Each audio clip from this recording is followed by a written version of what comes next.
we got some breaking news for you Vikings fans. The Minnesota Vikings are signing UFL stud defensive tackle Jalen Redmond. I'm going to be giving you guys everything you need to know about him, as he is a freak athlete, and I could actually see him making this 53-man roster. So you guys want to go stay tuned for that. And then also on the second half of today's show, Kevin Seifert wrote up a very, very, very interesting article on J.J. McCarthy, which I want to share with you guys at the second half of today's show. Before we dive into it, if you guys want the best Vikings coverage here on YouTube, hit that subscribe button. Me and my man Tex hopped in the lab early on today because, we had some breaking news around your favorite football team, and I wanted to get a video out for you guys ASAP. So if you guys could help me out, make me look good for my bosses, and just, hey, lock us in as your go-to Vikings YouTube channel. There's a ton of other great ones out there on the platform, but, I would really appreciate it, your guys' support. But let's get to know Jalen Redmond here. So he is 25 years old. He played his college football at Oklahoma for the Sooners, and he's in terms of height-wise, he's an undersized defensive tackle, only coming in at 6 foot, but he is 295 pounds, and he was a XFL UFL standout this past season for the Renegades. And the freaky part about Redmond, at 6 foot, 295 pounds, he ran a 4.8 40-yard dash. And if you turn on his highlight tape after this video, go check him out. He is a freak athlete on the interior of that defensive line. Crazy arsenal of pass rush moves. And that's the thing I love about him the most. He can create pressure from the interior of the defensive line. Now, more on Redmond. The Panthers actually did waive him prior to the 2023 season, which led him to go to the UFL and have a great season there. But he was in the NFL for a little bit, was with the Carolina Panthers, did not make their final 53-man roster, and then he went to the UFL, and he was absolutely great there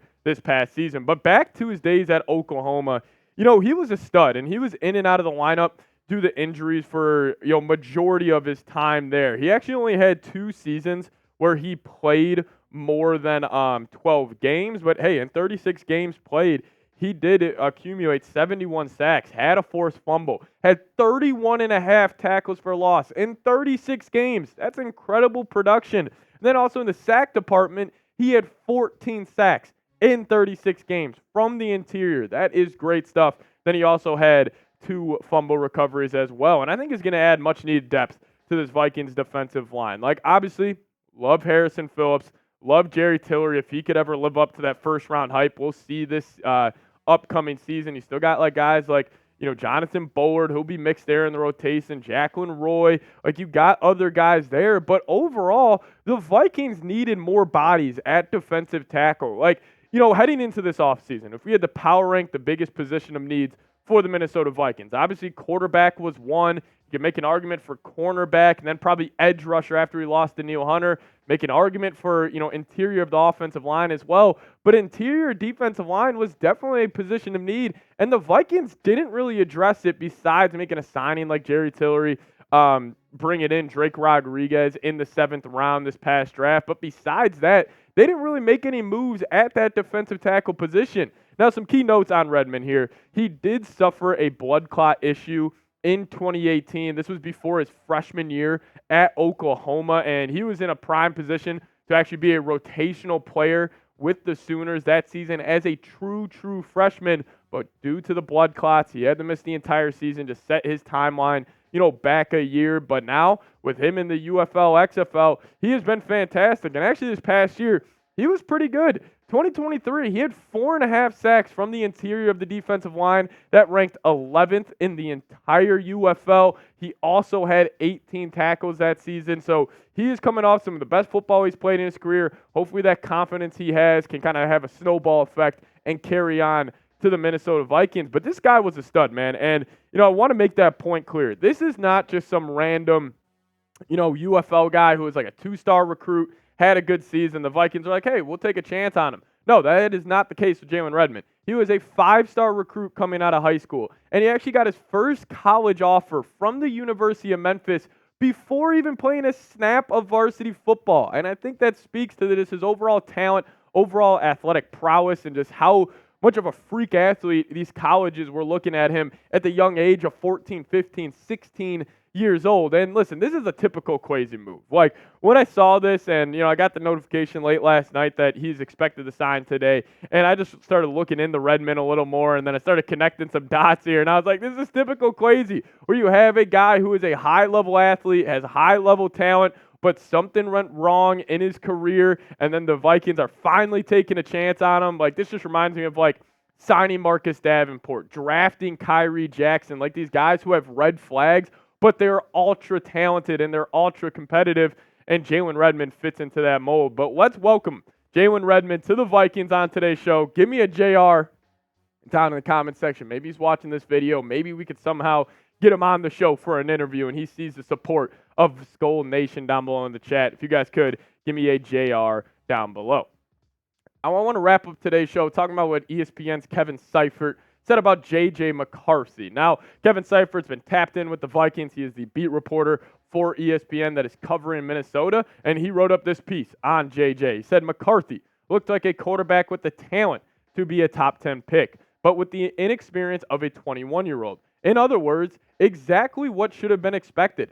At times, he fit darts in the small windows against aggressive coverage. On the other occasions, he bounced passes to receivers with no defenders in the drill. McCarthy kept the appropriate perspective throughout. He said failure is inevitable in sports. You've just got to learn from them and learn from those little dips and not be attached to them emotionally. And, this is just everything we expected on J.J. McCarthy. Like, everything he kind of presented himself to the Vikings Nation, to Skull Nation, he has been that and more. Yes, the inconsistencies, but he has the top-end talent. He was fitting balls into tight windows, during minicamp, during rookie minicamp as well, and he just looked the part. And then also him at the podium, he just sounds like a franchise quarterback, and I think it speaks to, the intangibles that we know he has. But listen, I think there would be no doubt Sam Darnold will be QB1 for the Minnesota Vikings Week 1 MetLife Stadium against the New York Giants.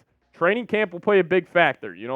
Obviously, knock on wood, hopefully Sam Darnold doesn't get injured, but, there is a scenario. Let's just say Sam Darnold really struggles, and he takes a massive step back, and J.J. McCarthy is lighting it up, and all the other players on this Vikings roster are like, hey, well, that rookie, he gives us a better chance than the veteran, Sam Darnold. But as it stands right now, I do think it's going to be Sam Darnold, being QB1, and this is what Kevin O'Connell had to say after minicamp. He said, we haven't had to put out a depth chart or anything like that, but yeah, I would say Sam would be the guy. I would look to based upon the spring he's had and really where he's at in his career and his quarterback journey, and what he's been able to do coming in and hitting the ground running and taking advantage of a competitive situation. Now, Vikings fans, you're going to have to be patient. I don't expect J.J. McCarthy to be playing anytime soon. And, in terms of Sam Darnold here real quick, like Sam Darnold, I think he has handled this perfectly, and I think the competition between him and JJ, Sam knows there's a rookie,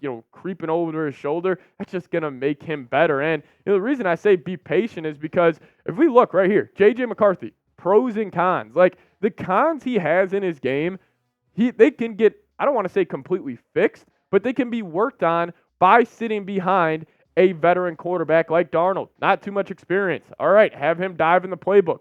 Touch throws. Have him work after practice with Josh McCown. This slim frame, get in the weight room, build on that 6'2", big body that he has, and the inconsistent ball placement. Like, that will come with just more reps under his belt. And, my take on where the Vikings Super Bowl window is right now, because Kwesi, this is not an offseason where the Vikings were going all in on next year. Like, obviously we all know that. They would have brought back Kirk Cousins if that was the case.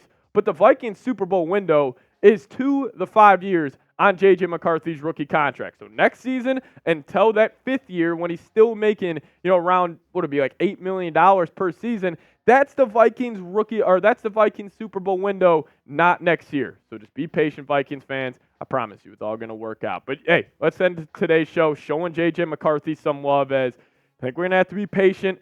Don't expect him to play, but still want to show him some love. Type those 9s, type his jersey number down below. And if you guys want more Vikings content in your life, that's a handle right there, at Pat Sieps. Give me a follow over there, and I'll give you guys a follow right back. But thank you guys so much for watching today's show. See y'all next time. Let's go Vikes.